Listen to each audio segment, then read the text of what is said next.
There you go. Good morning, Pete. My name is Good morning, Don. My name is Don Vivrette, Financial and Estate Literacy.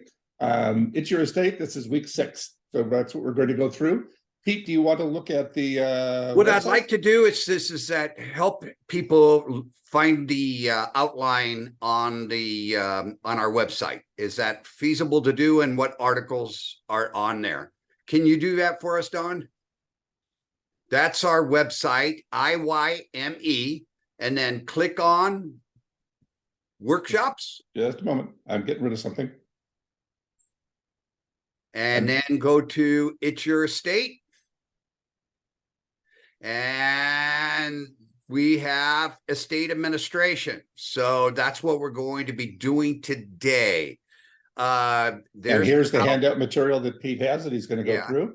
And his first form and Trevor's and a blank one. And right below that, go all the way down to the articles.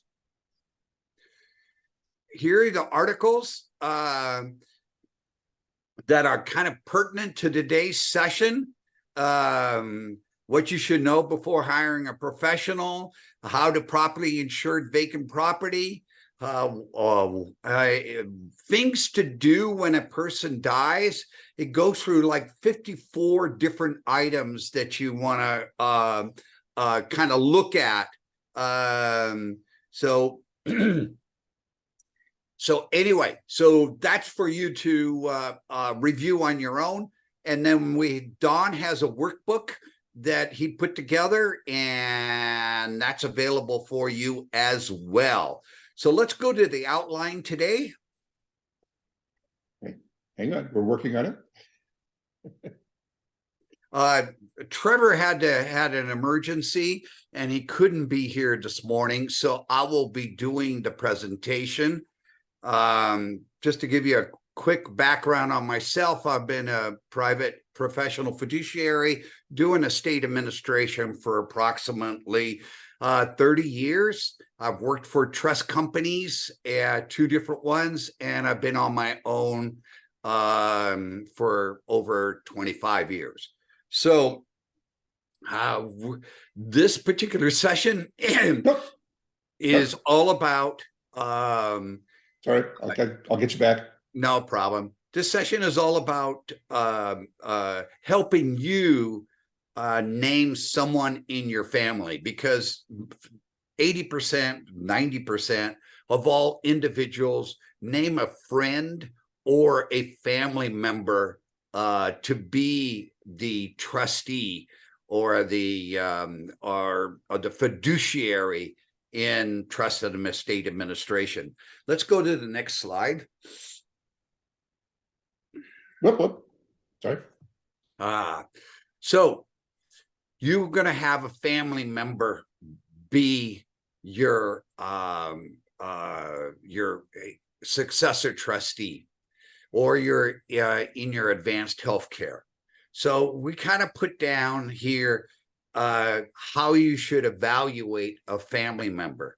Now, I know this is difficult, especially if you have more than one child, but this is kind of the issues. Who has the time available? Most people think that, or younger children think, or younger adults, I should say, believe that, hey, we have a living trust. We don't have to go through probate. It should be a piece of cake. In a couple of months, everything is over with. It's not the case. It takes anywhere from 7 to 12 months, even if you have all your ducks in a row and you have the proper documents. So the person who you're going to have in charge, they need to have the time available. So your son, who's a CEO of a company, or somebody who's running their own business, may not have the time available, but talk about it. The other thing too is that it's amazing to me the number of people who put other individuals in their documents and not ask them first. You know, sometimes children know a little bit more than you as to the relationship with the other children. And so do they have the desire to deal with their sister or brother in this kind of capacity? Proximity. it's, I don't think you can do this very well from New York. If you're here in California, I see it even being difficult for somebody who lives in Los Angeles and you're in Orange County. It can take 3 hours or longer sometimes on the freeway just to get from one location to another. You want somebody who has some organizational skills. Everybody wants to know upon death exactly what the person owns, and you need to be somewhat organized, and especially keeping track of monies coming in and monies going out. It's probably the number one issue. The ability to delegate. When you're a trustee, it doesn't mean you do everything yourself, but you act as a CEO. So you hired a contractor if the house needs some rehabilitation. You hired the attorney to do a 120-day notice, which we'll talk about a little bit more. You hired a financial advisor if you have a trust that goes on for more than a year. In California, you can't delegate or delegate your liability. You still have the liability, and you have to use a reasonable man standard of your ability to delegate. Communication. There's periods of time during the estate administration where nothing happens. Kind of a standstill. And, family members or in-laws or the outlaws, when nothing happens, they get kind of wondering what's going on. And most individuals don't believe the best what's going on. And so we recommend highly that the trustee has to communicate, has to be transparent, which is the next attribute. This is a time to be totally open with what's going on, because people suspect the worst when you don't communicate. And I see so many cases going to court just on these two issues, that the person isn't being transparent, they're not communicating, so they suspect the worst. The presence is just kind of like, you have to be available. You can't hide somewhere in the mountains and run your state administration strictly from a Zoom or by internet and emails and phone calls. You've got to be around and available. Most estates don't require you to be bonded. Bonding means that it protects the beneficiaries from the trustee stealing the money. So even in probate, in your will, you can state that you can forego being bonded, and the court will listen to you. But on the other hand, that if you don't mention it, then bonding becomes available on the will side. On the trust side, we don't usually recommend it. We're not going to run off to Mexico, and hopefully your family member will not either. And because it's an extra expense of 1% per year. Competency. Well, most family members have never done this before. So the first thing they should do, and even a professional such as myself who's been doing it for 30 years, we hire legal counsel and to guide us. So who can be eligible to be a fiduciary or a successor trustee? 18 years of age. That's it. That's the only requirement that there is. That is incidentally the age that you start being eligible. You don't have to be 18 to do this. Just to be clear. I don't think you can do it. I'm not sure if, yeah, you could probably, you can't make contracts if you're under 18. And this is your trust is kind of like a contract. So, and you can't contract with other people. So you at least have to be, I think, 18 in order to do this. But one of the things, and I'm not 100% sure on that, Don. So I wouldn't recommend an 18-year-old. yeah, I wouldn't either to a 17-year-old. Yeah, no, no. But one of the things is too is that if whomever you have named in your document, you may want to go through this outline and then look at some of the articles that we have posted on the website and get them competent, get them kind of up to speed so they understand what they will be doing. Many families think that this is a position of honor, and it really isn't. I mean, there's a lot of just straight boring administrative work that has to be done. When one of them is you got to keep good records, and because everybody wants to know where the money is and what you're doing with the money. So you better make sure that you have a separate account, that you follow all the money that comes in and all the money that goes out. And efficiency is kind of where competency is talked about as well. The executive administrator or the trustee is personally liable. And what we mean by that is that, hey, you can't blame the attorney who's advising you. You can't blame the financial advisor. You can't blame the contractor. Whomever you named is the same liability as the professional has. Maybe the professional has a little higher standard because you're judged from a reasonably business-like person. And it is a fiduciary liability. And people confuse fiduciary liability with ordinary liability. An easy way to understand it is that if somebody accuses me as being the trustee of doing something wrong, well, I immediately have the burden to show that I did it correctly. Whereas ordinary negligence, in every other situation, the person who's accusing you has to prove that you did something wrong in order for you to be liable. One of the main things people get sued over as a trustee is the issue of an accounting, not keeping good records. So let's go to the next slide.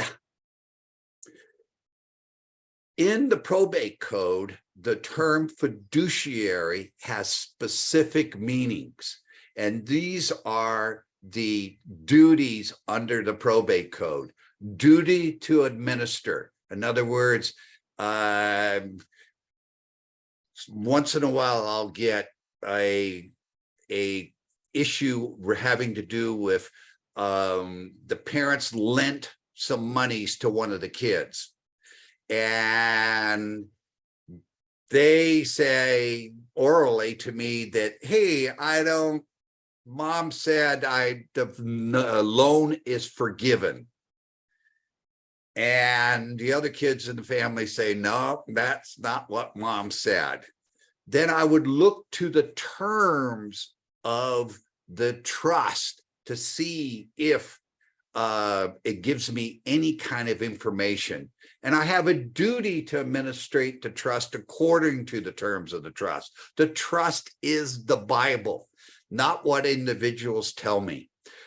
Duty to follow written instructions of the individual who died. Trustor, grantor, settler, all mean the same thing. So if somebody says before they die, hey, I lent one of my family members $50,000 and I don't want them to have it repaid, I asked them to put a note with their estate planning documents so that I could show written directions from you. I have a duty of loyalty. Wow, what does that mean? I use it in real estate. Everybody knows a real estate agent. And so if I'm the trustee, hey, I'm going to name my buddy or my friend as the real estate agent, and my loyalty is not to my friend, the real estate agent. My loyalty is to the beneficiaries. And so I have to do everything possible to do what's in their best interest, not to do side deals, so to speak, with other people. The next one is impartiality. I have 3 sisters, and once in a great while, we don't get along. And one sister is a little bit more ornery than the next. Doesn't matter. I would have to deal with all 3 of my sisters absolutely equally and impartially. And that's one of the big issues too. If you're going to name one of your children, you got to ask them, can you deal impartially with your siblings? No self-dealing, especially as a trustee and a beneficiary, because you're wearing 2 hats. Well, in that particular case, you got to make sure that everything is above board. Perfect example that I see a lot of is the car in the family, and the trustee wants the car. Well, he has to first offer the car to the other beneficiaries, and if they don't want it, that's okay. Then he says, okay, I want to buy that car for X price. And he has to get every beneficiary's approval, else he's doing self-dealing. And you can't self-deal. That's one of the probate codes. You got a duty to take control and preserve. You can't put it in your own account.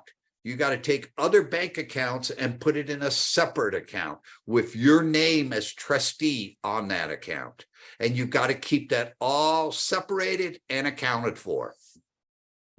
Duty to enforce claims and defend actions. I've been in situations where an individual is going through a divorce, and I have to step in and make that and finish that up. Or if they're in a lawsuit, I have to follow that up.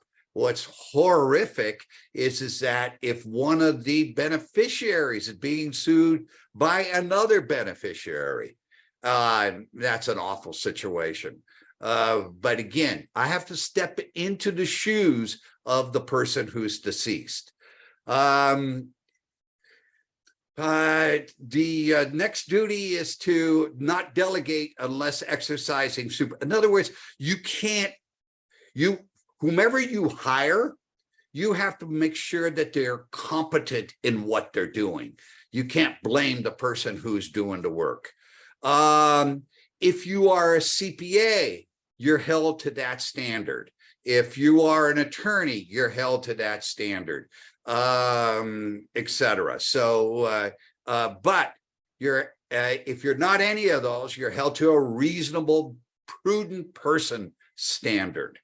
What would a reasonably prudent person do in like circumstances at the time that you were acting in that capacity? By the way, there's usually no jury trials. It's usually always a judge, and the probate court is a court of equity. And so a judge has an immense amount of leeway. Trustees do to report information and account to beneficiaries. That's not just a fiduciary duty. That's just common sense. You've got to do it because everybody's a little bit on edge. Somebody has just died. They're not emotionally all there. So they need information to make sure everything is being done correctly. Peter, are these rules only for California, or are they standard across the country? They're just for California, but every state has something similar to this. The uniform code. The uniform code, but they're not exactly.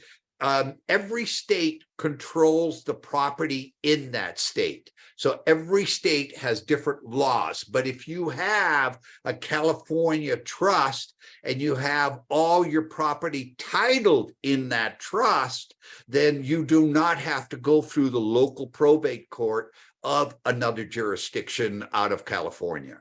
And I just want to make one point in this, incidentally. We go through all of these things because these are the true and proper ways you're supposed to administer a trust.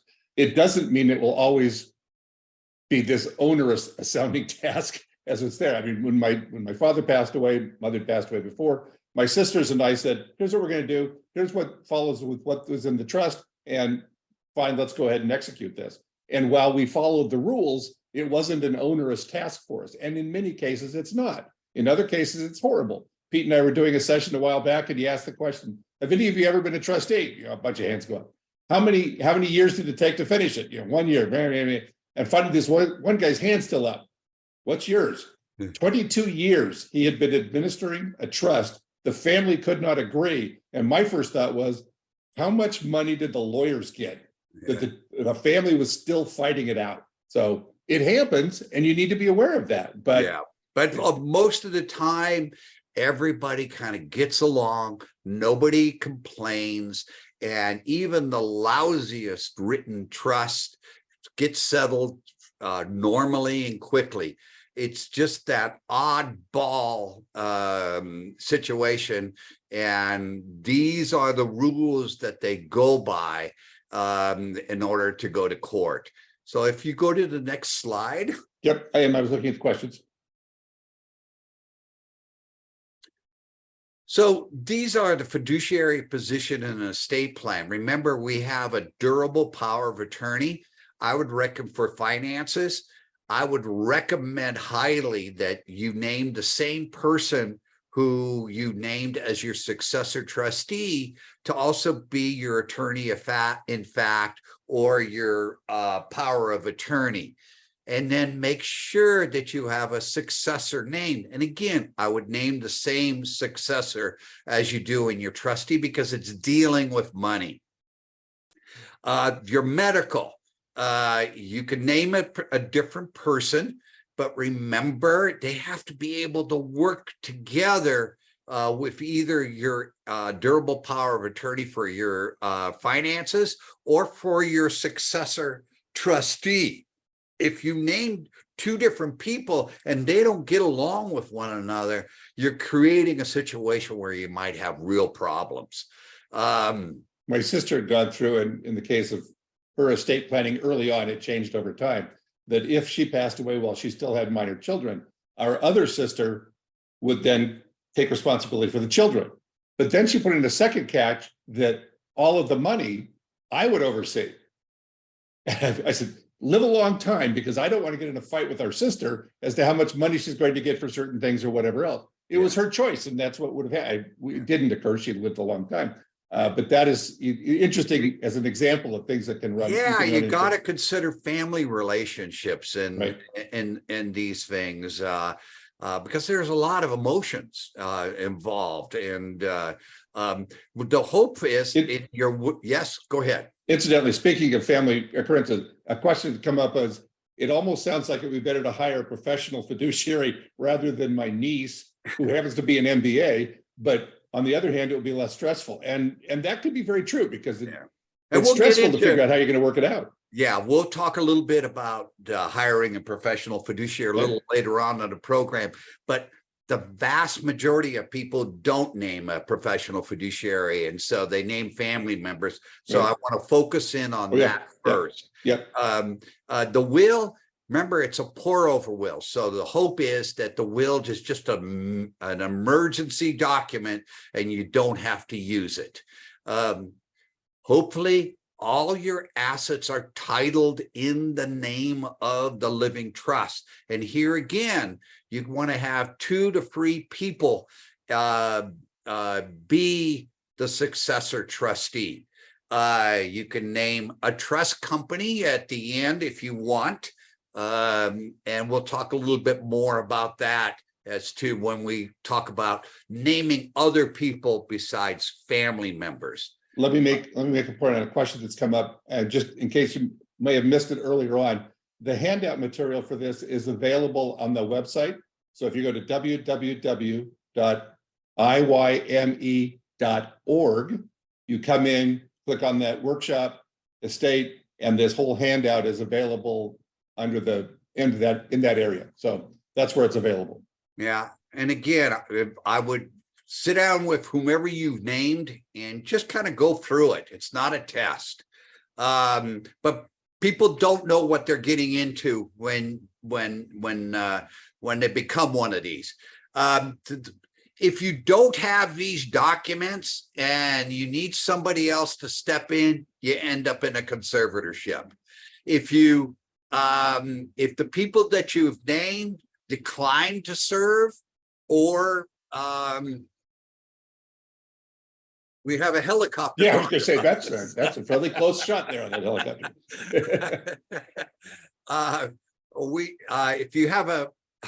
If you have an individual that you've named who declines to serve because they don't have to, or if they have died, or if they've moved, then you end up in a conservatorship. Again, name 2 to 3 people. This is as a succession, because we don't know what the future is about. You don't want to have to run into the attorney's office when someone dies or moves out of state or declines to serve. Let's go to the next slide. Trustee said, what this kind of means is that while you're alive, you're the grantor, you're the beneficiary, you're the trustee in a trust situation. If you can become incapacitated, then the only thing that changes is your trustee. You're still the grantor and the beneficiary. Once you're dead, then you're still the grantor. It's still your money. And now we're in a period of limbo. In other words, it's still your money, but you've deceased, and it's not the beneficiary's money yet. But and that's where in this administration period, all these rules come into play. I always talk about that these documents are not about when you're dead. It's about when you become incompetent. And with dementia, with heart disease on a stroke, with Parkinson's disease, with diabetes, there's plenty of diseases out there that may make you incapacitated to be your own trustee. So remember, whomever you have picked as your trustee will determine maybe where you live, will pay your bills, will take you to, you got to have somebody take you to your medical appointments, will be in charge of all your investments, will prepare and file all your income tax returns, will communicate with the rest of the family as to how you're doing. So it's a huge job if you step in during someone's life, but that's kind of where I think these documents really pay off. Let's go to the next slide. No, there's a question first. Are there any situations where you would want to name a separate person as executor and a separate as a trustee? I can't think of a reason. I can't either. I can't think. No, it's almost automatic that you do too. You would have to have a really good reason, which I can't think of right now. Yep. So I would even go so far as to say you should name that same person also as your durable power of attorney, as your attorney, in fact, because it has to do with the money. I could see naming someone else under the durable power, I mean, under the healthcare, but that's probably the position. Remember, quick one. If you, one of the things that most attorneys don't put in their estate plans is the succession. What we like to do is that if we're named in the document, if you trust us enough to be your trustee, make sure you give us the power to name a successor. But it has to be written in your document. If If you want your successor trustee, let's say you name your oldest son. Well, your oldest son, maybe at the time of your death, he's in New York. And now you go, okay, I can't leave New York to come back. Let me name a successor. And if you have it in your document, you can do that without going to court. Otherwise, you may have to go to court to appoint someone. This is the estate administration basics, and the estate administration under the probate side and under the trust side is very similar, except that you don't have to be in the courtroom on the estate administration side in front of a judge. You've got more regulations to go through. But under the trust side, it's a contract. And so you're obligated in the contract to distribute the estate based on what it states in there. And hopefully you don't have to go back into court. If their beneficiary believes that there is a problem, i.e. one of the fiduciary codes are being breached, then you end up in the administration. And there are certain rules the probate court says you must follow under the trust administration as well. And we'll talk about that in just a little bit. Let's go to the next slide.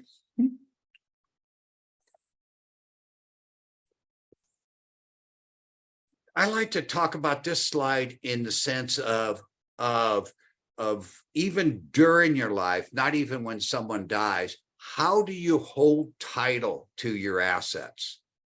So if you have no documents, no trust, and you have everything in your own personal name, you're going to go through probate.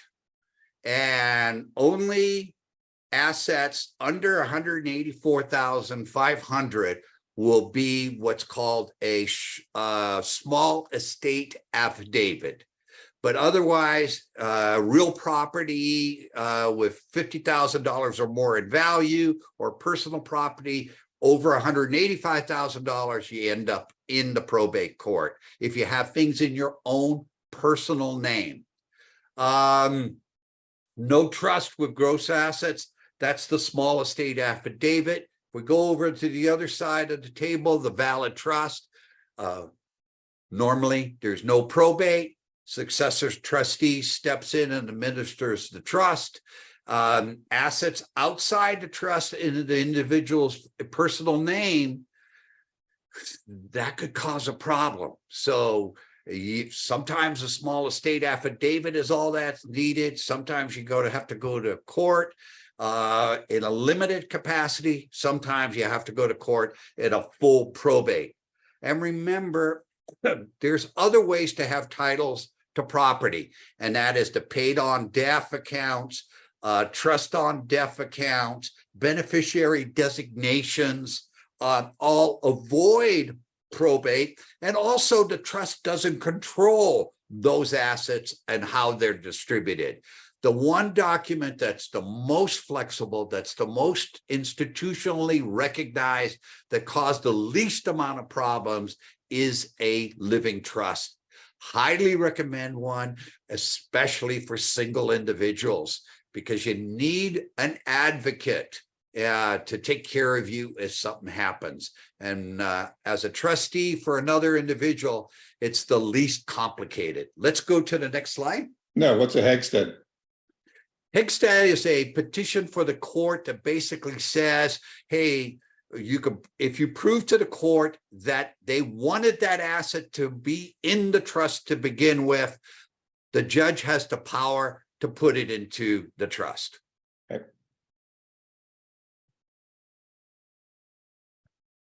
We talked a little bit about this already in the probate. Probate is expensive, okay? So, so for a probate estate of $1 million, the administration cost would be $46,000 just for the attorney and the executor and the administrator. So the cost of dying, even if you have a living trust, is approximately between 3 to 5% of your gross estate. And that's just a rule of thumb. That's not everybody's, is a little bit different. It could be higher, it could be a little bit lower. But one of the things is when someone dies and the successor trustee steps in, it's not going to happen 2 days after you die, probably a week or 2 or maybe 3. And then, you know, your successor trustee reads your documents. And then the first thing they should do is hire an attorney. And that attorney, how do they charge? Well, they charge on an hourly basis. So anywhere from $300 to $750 an hour to assist your trustee to do the estate administration. So having a living trust does not mean your cost is 0, but it certainly is lower than the probate cost. Let's go to the next slide.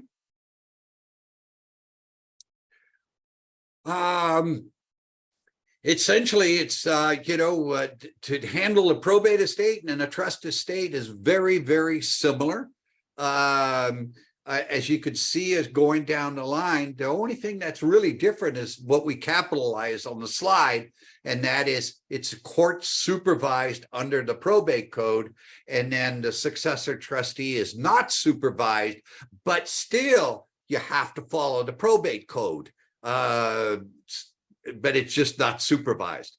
After death, while the trust or granted settler is alive or incapacitated or after death. So pick your successor trustee carefully, and judge your family members that you're going in. Please don't do this to a friend. A friend will have to deal with your family, and it makes it very, very difficult on the friend. And they don't want to offend anyone, and they want to do it the right way. And a lot of times they don't want to hire an attorney because it's expensive. I find that what's one of the most difficult, you put a friend in a very difficult position. Would a successor trustee ever go to court? Yes. And that's because maybe the person you picked is not communicating.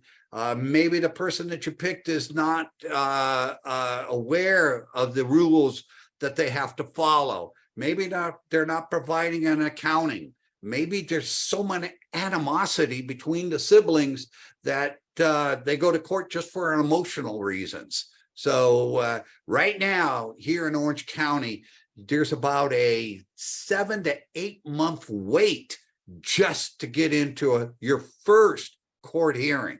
So it's now taking close to 2 years or longer to go through the probate court process. Let's say a lot of times as a trustee, if we have a conflict with the beneficiaries, for example, you have a diamond ring. Let's say it's a $25,000 diamond ring, and the beneficiaries, the trust is absent as to who receives it. And let's say you have 2 daughters, and both of them tell me, hey, mom promised me that diamond ring. Well, I'm not going to make a decision as to who receives it. I'm going to suggest that maybe we could just sell it and split the proceeds, but this is a heirloom. It has much more meaning than just the cost of the diamond ring. I will ask the court a petition for specific instructions. They call it a notice, or to have a judge in a black robe decide who gets that diamond ring and make the decision. Let's go to the next slide. So here's the major steps that we have to do. We have to make sure that the appointment is there. By the way, in the living trust, it has a lot of boilerplate. And so the two areas of the trust that are very unique for each individual is the first part that has kind of the family history. The second part is how the trustee are going to be in succession and how they're going to serve. And then the third part is going to be the distribution part. And I would recommend highly that people distribute that distribution part in percentages. What a lot of times happens is that people go, hey, I want my apartment building to go to one child. I want my house to go to another child. Those are called specific gifts, and they get given out in the trust administration process in the very beginning. And the residual then is done on percentages. So you want to make sure your document is understandable and the powers are written out in boilerplate, usually power to go to your bank account, power to sell real estate, power to get into your IRA, a power that sometimes is many times missing, power to make gifts to your family members, task related to death. This sometimes causes major issues. Who pays if you want to be buried in Arlington and the family wants to go? Should each person pay their own way, or should you have the trust pay for it? Sometimes we have problems locating important documents. In Laguna Woods, for example, you have stock certificates. People put their stock certificates in their safety deposit box, and we can't get into their safety deposit box. Have a place in your house where you keep your estate planning documents. Keep your beneficiary designation paperwork there. If you have long-term care insurance, keep it there. Keep your insurance paperwork there. You do not need to put them in a safety deposit box. Know who you're going to engage as professionals, whether it's a professional trustee, or which we'll talk about in a little while, professional financial advisor, attorneys, CPAs. You need a team around you because you're not going to do all the things yourself. Marshaling, inventory, and appraising. Marshaling just means getting your name on title, because that's one of the one of the fiduciary duties, preserve and control. Consolidation. You don't want 200 bank accounts. You want to get it all in as few accounts as possible. And then you have the final distribution. And what we do is we send out the accounting and a complete disclosure of what we charged. And we ask each beneficiary to sign off to discharge us, saying everything is good, copacetic, and then we distribute the monies. Because once you distribute the monies and then have somebody else complain, then you have to use your own dime to defend yourself or do whatever you need to do, whether it's payment of a tax, payment of a possible lawsuit. The liability to be a trustee is absolutely huge. And so again, this is not a scare tactic, because 80–90% of families work it out. But if you have a renegade, someone in your family who's a problem, then the liability is there, and it's real. Let's go to Pete. Yes. So let's say I'm going to be the executor of an estate. Someone passes away. Do I have to go to the court to get a letter of approval that says, yes, I am this person? Or do I simply take a will into or a trust into a bank and say, it's now in my name? No, you have to go to court. Right.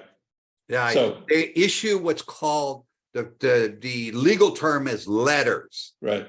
And so whenever you're dealing with another person's money, what they look for is, do you have legal authority to act on behalf of the other person. But this isn't a probate thing. This isn't anything else. This is simply authorization to proceed. Letters. So gives you it's not that a long-term thing. No, it's a okay. 3-page court with a certified stamp from the court, Okay. giving you legal authority to marshal that asset in that individual's own name. Good. Okay. Next. Let's go to the next slide. We try to get the original documents, what we call a wet signature. Copies are okay, especially if there's no complaints. So it's important to know where the original documents are. We want to know the chain of trusteeship, acceptances and resignations if there's if somebody resigns. By the way, every bank and institution wants to see that as well. Every bank or brokerage firm, insurance company wants to see an original certified death certificate. It takes approximately 10 days to get it.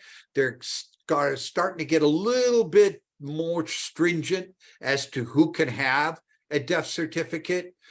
We talked a little bit already about bonding. Historical petitions or declarations, we're not going to go into that. The issue here for tax purposes is that your Social Security number dies with you.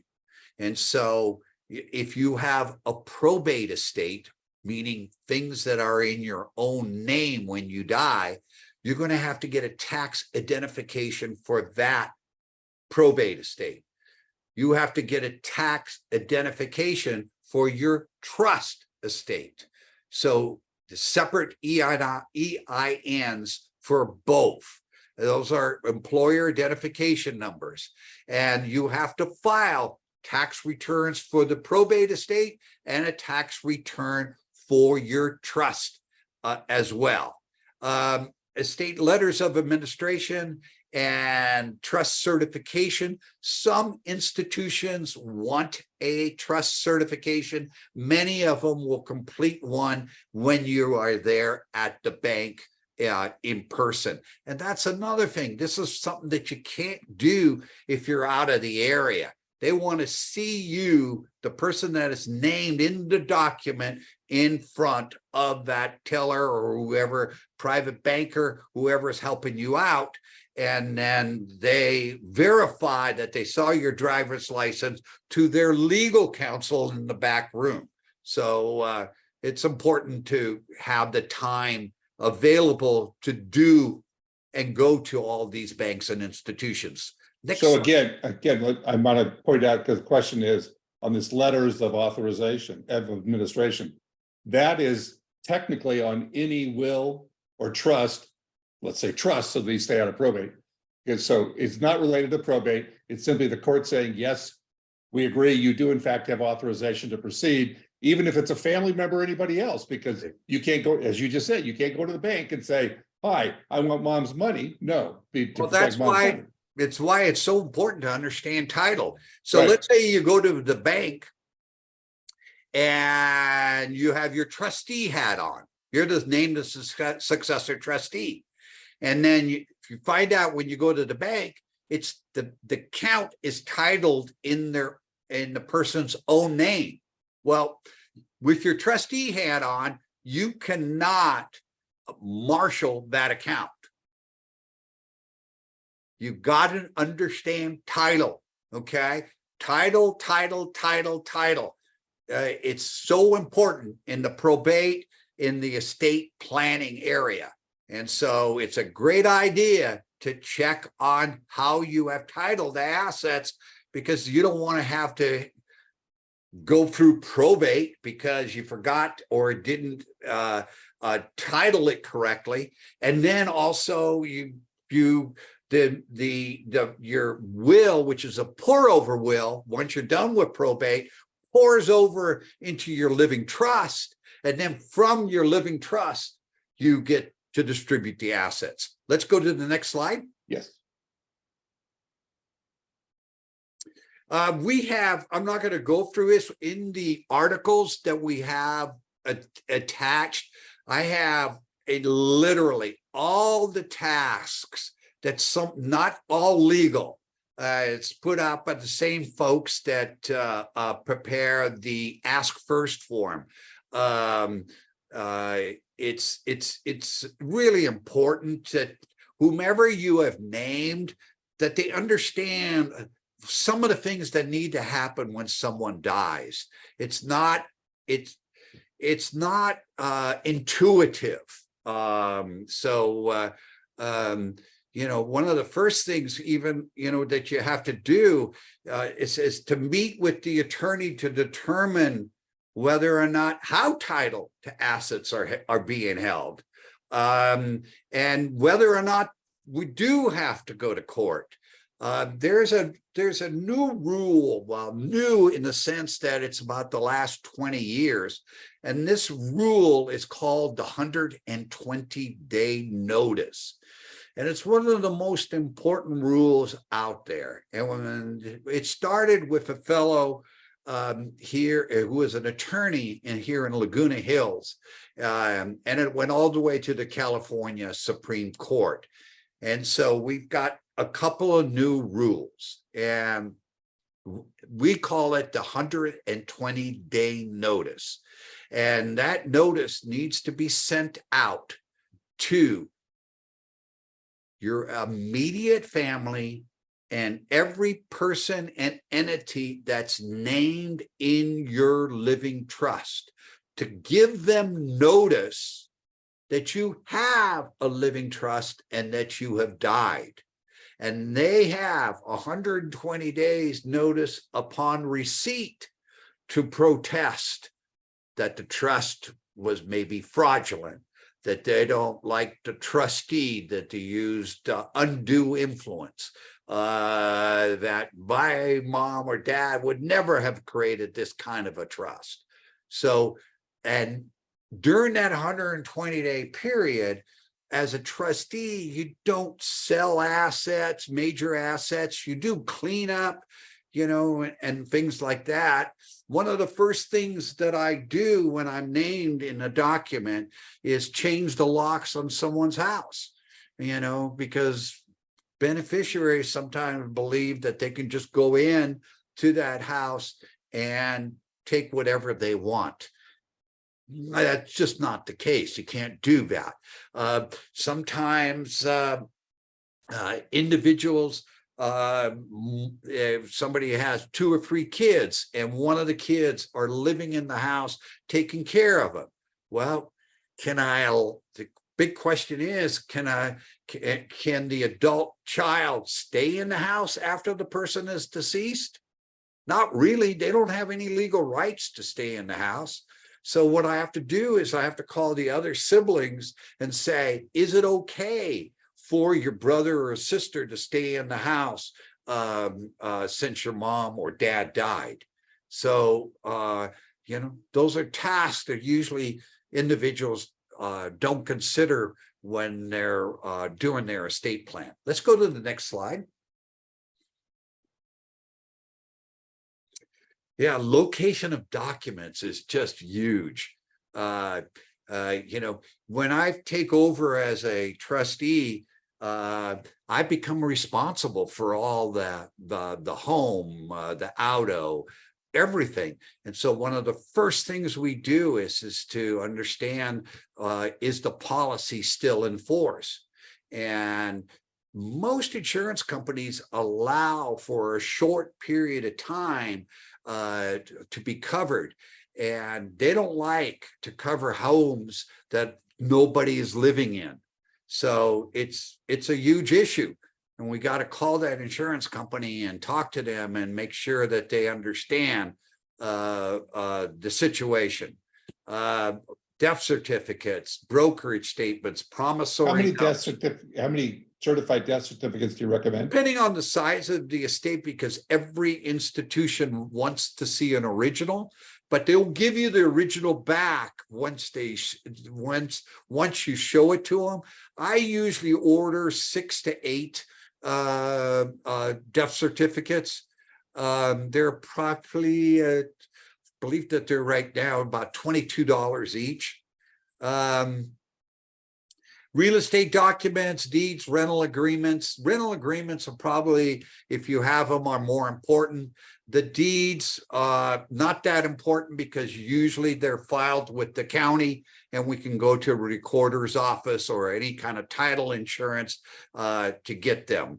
A lot of times we take over when somebody is alive and we have to evaluate, you know, in the It's Your Money course, we have medical planning session.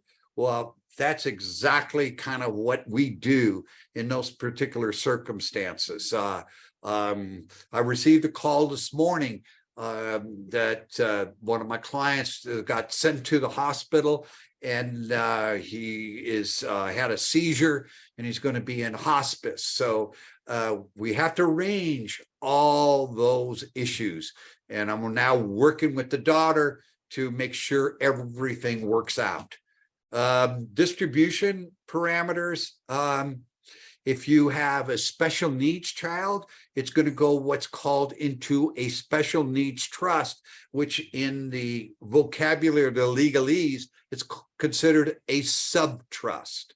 As some people have somebody who's on drugs or alcohol, and they want the monies to go into a sub-trust.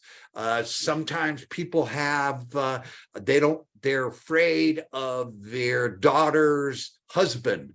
And so they create a sub-trust so that that sub-trust amount never gets part of any kind of a divorce. These documents today are not about taxes so much. It's about your family situation. And so you want to go to an estate planning attorney that spends time with you. These are not, a lot of people think that these are all boilerplate documents. No, they're not. Because if you distribute, for example, to a child who has a special needs, they could be removed from all government benefits because now the government has income requirements and asset requirements and they no longer qualify. Let's go to the next slide. Yeah. There are a lot of competent professionals out there, and there are what I consider a lot of sleazeballs out there. And you need to understand that. And that's why we say use the ask first form. Every single attorney that we have speak, we had them talk about their fees, talk a little bit about their practice. You don't want somebody who practices family law 90% of the time and they do wills and trusts 10% of the time. You want to know how they're going to charge for their services. Same thing with a CPA. There are a variety of CPAs. Some do audits, some are consultants, some are just tax specialists, but you need a CPA to do fiduciary tax returns. So you want somebody who's familiar with that. If you have a large estate, you want somebody who understands portability. So usually a CPA can assist you in that.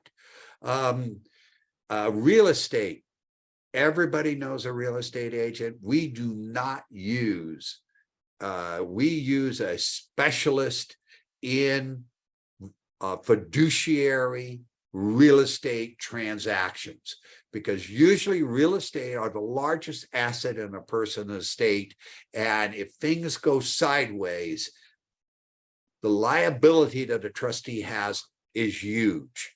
So we use professional real estate people who understand that fiduciary liability. And most real estate agents don't.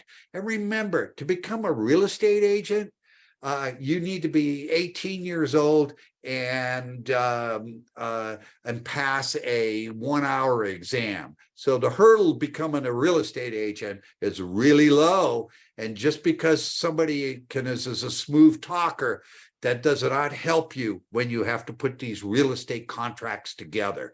And real estate agents will tell you that we have predetermined forms that we use that are approved by the association. Yes, they do, but they're not forms to protect a fiduciary's liability. Insurance agent, you may need to hire an insurance agent to make sure that all the property and casualty areas are insured. Other professionals, we use appraisers, we use contractors, and each one of these areas has its own language.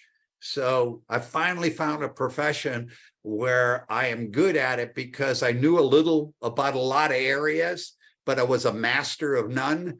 And so I found my perfect job. Let's go to the next slide.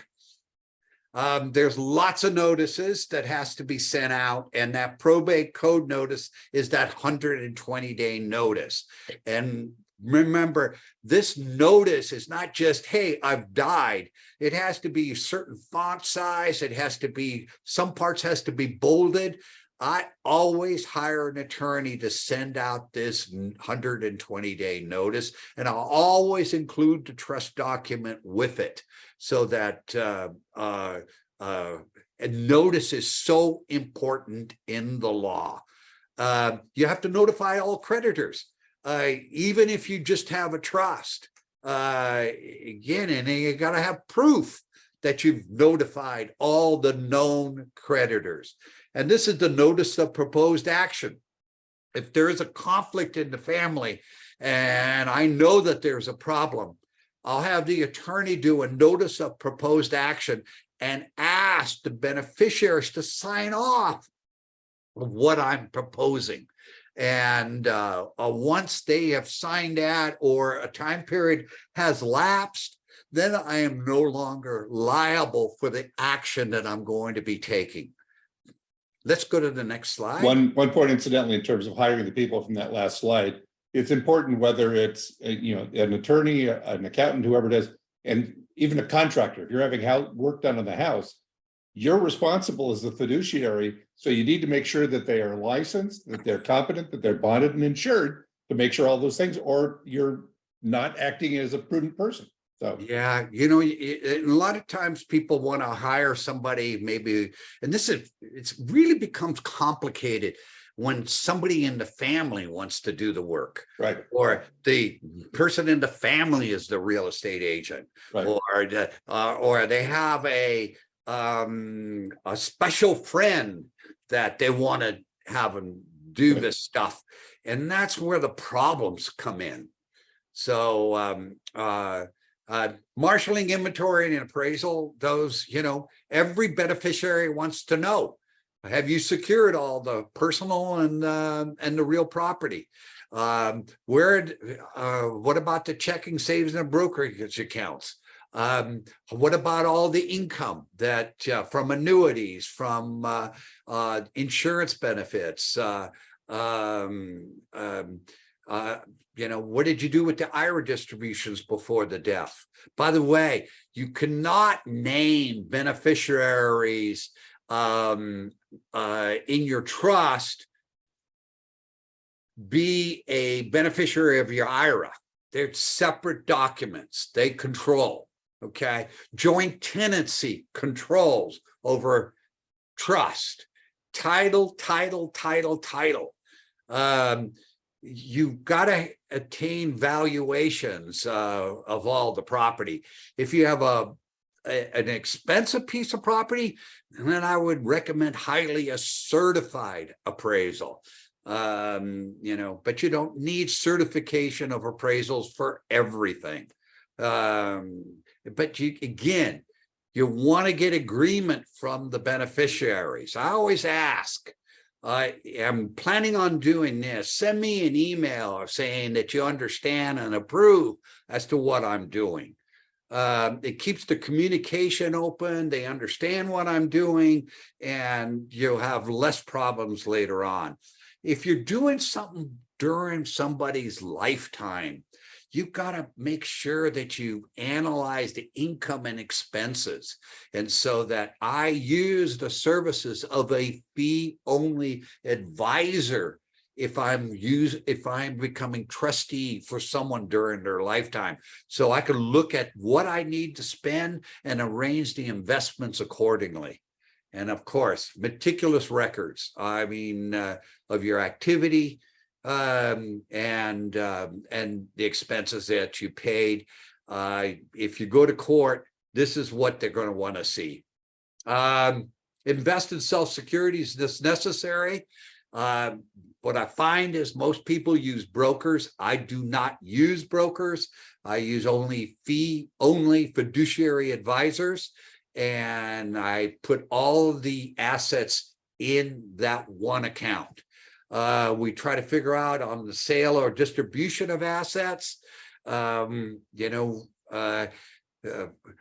family members can't live in one house. So even though sometimes you want to have, at the time you go, okay, one family member gets the house, but I want everything distributed equally. Well, sometimes those two things just don't go together. So we got to figure it out. I always recommend that we keep some monies in the trust for 3 years after the date of the last tax return. Why? If the IRS comes back and says you owe taxes, then I have some monies in there to pay the taxes. It's very difficult to ask the beneficiaries 3 years after the date of death to return money to you. You've got to follow the court instructions. And again, you got to follow the rules or the written instructions in the will and the trust. And of course, you've got to take care and understand the probate code. Final distribution. Everybody wants to know everything. So I usually try to put a copy of the distribution section of the trust. I put my fee schedule in there. I put an hourly time on there, what I'm charged. I put an invoice together. I put an accounting together, everything I could possibly think of, and give it to the beneficiaries for their approval. Once everybody has approved, then I release the monies to them, and I keep a small portion in reserve for possible debts that we missed or an income tax bill. So are you able to distribute a bunch of assets during this whole administration time to the beneficiaries? I can. It's called a preliminary distribution, but I have to make sure that I have enough liquidity. So I can't distribute it all. But one of the first questions beneficiaries ask me is how soon can I get the money? How soon can I get the money? And when? Yes. How much and when? Yes. So it's and it's understandable. And many times the siblings haven't talked to one another in 30, 40 years. So it's not that they're, people leave the household, nest egg, and move on. And a lot of times they don't communicate one another, and they're forced to communicate again when a parent dies. So it's a family conflicts is usually the issue of what happens going to court. It's not the renegade caregiver or it's family. Let's go to the next slide. When the first spouse dies, there is not a lot that happens. And because spouses receive the assets tax-free, step up in basis if you have it properly titled. And the only thing I could say is that people don't understand that the emotional impact, and it's huge. And especially if somebody's been married, for an extended period of time, right? Sometimes even with the children, adult children. Once the funeral is over and, the kind of the celebration of life is done, and, make sure that there's someone there that's an advocate for the surviving spouse, because you go into a state of shock. And try not to listen to an oldest son telling you what to do. Try not to do anything major for a while. Allow time to heal you. It's a very emotional thing when a spouse dies. Probate court might be involved, but 90% of the time that does not happen. Pay on death accounts or beneficiary designations, can make sure you have them with your estate planning documents. And if it's the spouse that handled all the money and that person dies, make sure that I recommend highly that the surviving spouse hire a fee-only fiduciary and to help you handle the finances, because it's difficult. It's not easy with all the bills that come in, Medicare, hospital bills, insurance. It's not easy, and you're under emotional stress. You don't want to do anything that's reversible. And a lot of times, remember, a death is public knowledge. You can't hide the fact. You have to register your death, so it is known. So don't answer your phone unless it's a voicemail. Don't look on your computer and answer unless you recognize the individual.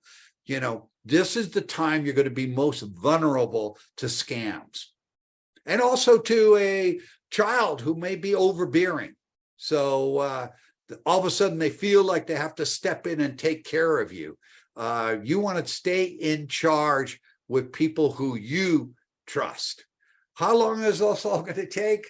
Probate, definitely 2 years plus, usually a year or less on a living trust, unless you have a unique asset. If you have own real estate in the Imperial Valley or the Salton Sea or somewhere strange that don't have a lot, it may take a little longer to sell that asset, and that's what makes it maybe take longer to administrate your estate. Let's go to the next slide. What could you do to make the estate? Have your documents in order. Put it all in a book. Benefit. I would add beneficiary designations to that. I would put who are your professionals that you want, that you trust during your lifetime. Make sure you make that known, whoever your successor trustee is, so they know who to call and that are familiar with certain your situations. If you sometimes funeral plans are very contentious. And so, if you want to be cremated, make sure you make that known. At the same time, you're going to be dead. So you may want to ask your family, what do you all want when I die? And just talk about it beforehand. One of the things I say is, I think one of the nicest gifts that you can give your family is that you do all of this and put it all in one spot and have all of it written. We were having a dinner the other night with some friends, and our daughter was there, and something came up about estate administration. I don't even remember how we got into it. And Jen looked at me and said, it was the strangest meeting with you, talking about here's where all the documents are, here's what all you do. And then she said, I thought about it and realized what an incredible gift. And the couple who were there stopped and went, that actually is a very strange gift, but it has to be incredibly to take care of all these things and get ahead of it to be able to have that in place. And it's a little morbid, but on the other hand, it's a very nice gift. Yeah, one of the reasons I do this workshop is because in our family, we never discussed death. We never discussed money. My mother and father never discussed it with each other. And so when my father died, it was just hellacious. We didn't have any of these documents done, especially the advanced healthcare document. And so, you know, this is a personal motivation to get you to do your documents. So the question was in the past is what is a professional fiduciary? It's fairly simple to be a licensed fiduciary. This is not like becoming a lawyer, a CPA, or a chartered financial analyst. It's a minimum requirement, and it's 30 hours of education credits. If you already have a degree, it satisfies that. You have to be fingerprinted, what they call a level 2 security. Here in California, by the way, California, Arizona, and New York are the only states that require licensing. So it's not a national thing. This is just strictly in California. There's approximately around 60 to 75 licensed fiduciaries in Orange County alone. There is approximately a little over 1,000 in the state of California. You have to pass 2 examinations, one specifically on California law and one on guardianship, which is a national test. Experience and education, you need 3 professional references. You have to, this is, I think, the most valuable.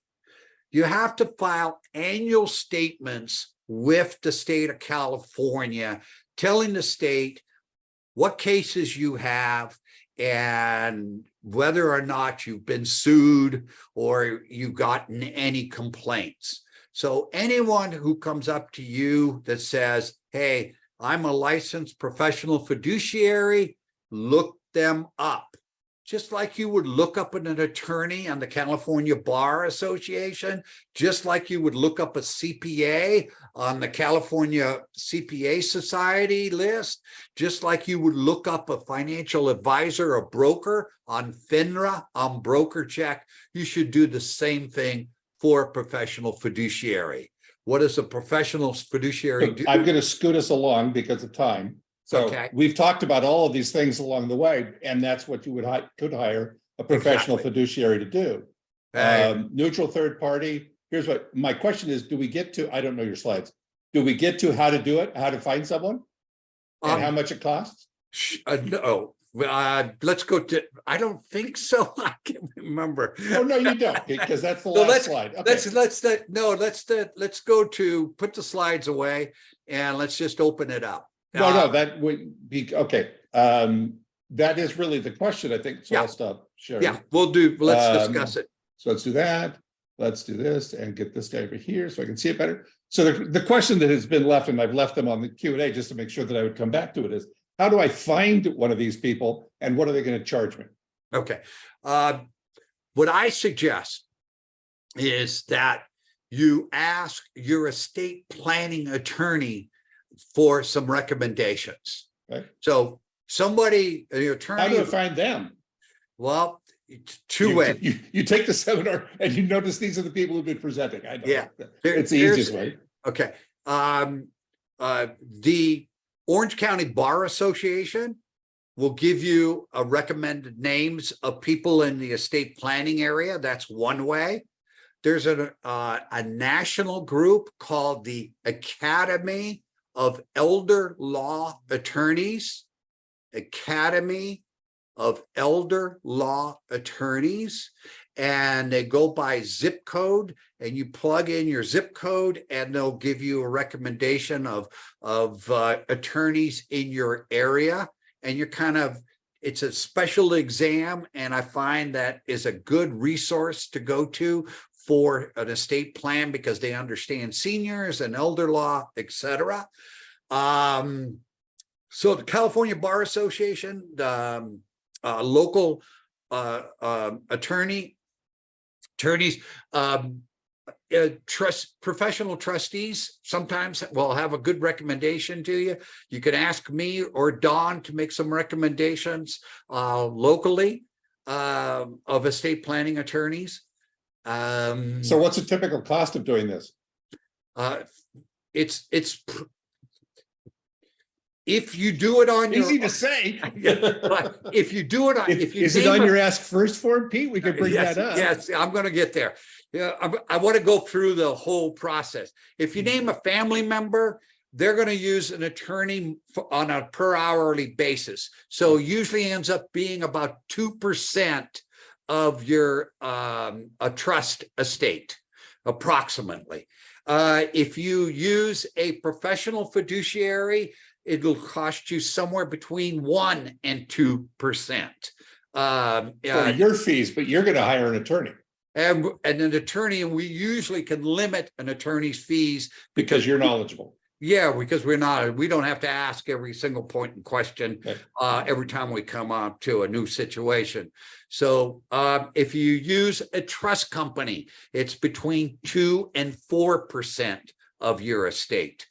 There are some professional fiduciaries out there that'll just charge you on an hourly basis. The reason why they charge you on an hourly basis because they make more money charging hourly than they do on a percentage. So make sure you interview at least 3 individuals. There's also an organization called PFAC. It's the fiduciary professional fiduciary something. Professional Fiduciary Association of California. There you go. And you can go there and pick out a fiduciary. At least meet with 3 people and discuss fees and understand them. But again, your beneficiaries need to know this so that they understand what you have done. What one attorney has told me is that he recommends, very few, by the way, attorneys recommend professional fiduciaries. Why is that? They want somebody in the family to handle it because the family member comes back to them for hourly advice. So as a professional, they know the income they're going to receive is much lower. I like the fact that on the It's Your Money side, we had last week was the presentation on medical care. And Michael, the presenter, was saying, I'm a professional relative because a lot of times you need a relative to do this. And I'm the professional one. Incidentally, I want to take you back slightly to a trust company. We've had a lot of conversations through all of this that you should try to name the same people across this process. A trust company will not do an advanced healthcare directive. Well, I wouldn't even recommend a trust company unless you have maybe $20 million estate or higher, and it's very complex. You own real estate. But they will not, you can't have the same one across the path as my point. You can't. But they will not, they don't want to deal with your health because. No, and they don't want to deal with any kind of conflict. You're dealing with a corporation. I worked for a trust company for two different ones for a couple of years, and it's always discussions. What course of action do we take for the least amount of liability? Right. And the question should be asked is, how can we best serve you, the client? Okay, we're over the clock, so we will be nice here and say thank you very much for being here. This is our last week of the session. We will be back again, we assume, in the fall. This has been Financial and Estate Literacy. It's Your Estate, and it has been 6 weeks of. Pete used to make a comment at the beginning of the sessions that we promise you won't die before the end of the series. And the action, we could have done that because apparently you're all still alive or you wouldn't have logged in. So thank you very much. We have had You want to open it up still? Entertaining time, and I'm going to stop the recording so that we can follow up on that.